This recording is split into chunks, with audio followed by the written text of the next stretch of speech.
Pencarian jati diri dan tujuan hidup mengantarkan Nikola Taylor untuk pada akhirnya menemukan Islam.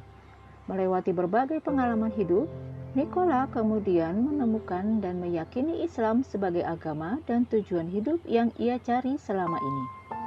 Jauh sebelum memeluk Islam, Nikola tidak pernah begitu memikirkan agama hingga ia tumbuh dewasa.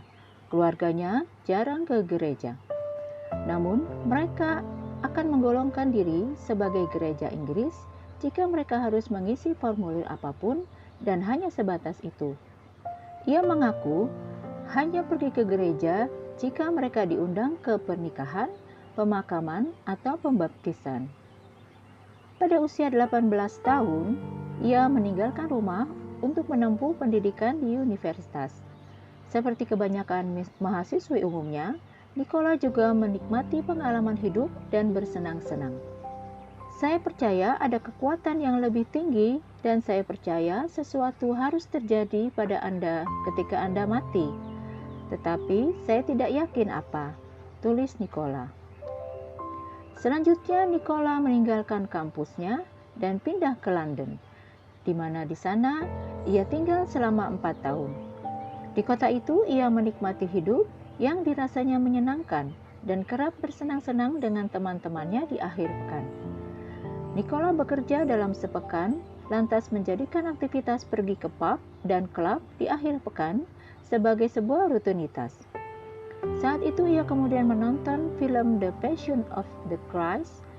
Nikola mengaku ia menonton film tersebut bukan karena menemukan dirinya menjadi religius, melainkan karena ulasan film itu yang bagus. Cerita Paskah begitu terindoktrinasi di otaknya sejak kecil sehingga mereka mengetahuinya dengan baik. Ia mengingat setelah melihat film itu, ibunya dan dirinya tengah berbincang.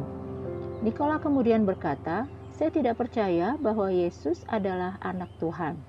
Saya percaya dia penting, tetapi saya tidak percaya dia adalah putra Tuhan." Pada saat yang sama, ia baru saja memulai pekerjaan di mana mereka memiliki kantor di London dan juga kantor di Kairo, Mesir. Selama waktu itu, ia terus-menerus berhubungan dengan orang Mesir yang bekerja dengan mereka, dan mereka akan berbincang setiap hari dengan sistem tipe utusan atau pengabar. Ketika dia memberitahu saya bahwa Muslim tidak makan atau minum dari fajar hingga matahari terbenam, yang saya ingat hanyalah berpikir bahwa Muslim pasti gila. Saat itu, ia direkomendasikan beberapa buku untuk dibaca guna membantunya lebih memahami agama. Namun, tidak ada yang cukup menonjol baginya untuk menerima agama Islam sepenuhnya. Mengenakan sesuatu di kepala tidak masuk akal bagiku. Buku yang paling berpengaruh terhadap perjalanannya menemukan Islam adalah buku berjudul The Quran and Modern Science oleh Maurice Bucaille. Itu membuat rambut saya berdiri, dan saat itulah saya mengerti ini pasti agama yang benar, firman Allah. Dalam bacaan saya selanjutnya, saya menemukan keyakinan saya tentang apa yang terjadi pada Anda setelah Anda meninggal selaras dengan keyakinan Muslim, dan bagi saya itu masuk akal, ungkap Nikola. Pada 20 Mei 2005, Nikola mengucapkan syahadat melalui telepon dengan seorang rekan Muslim di Kairo.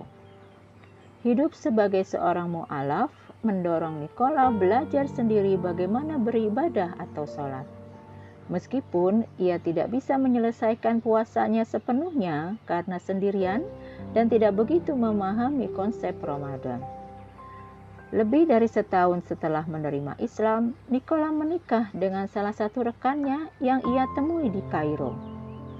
Namun sosok suaminya itu sama sekali tidak ada hubungannya dengan langkahnya menjadi mu'alaf dan bukan seseorang yang menemaninya bersyahadat.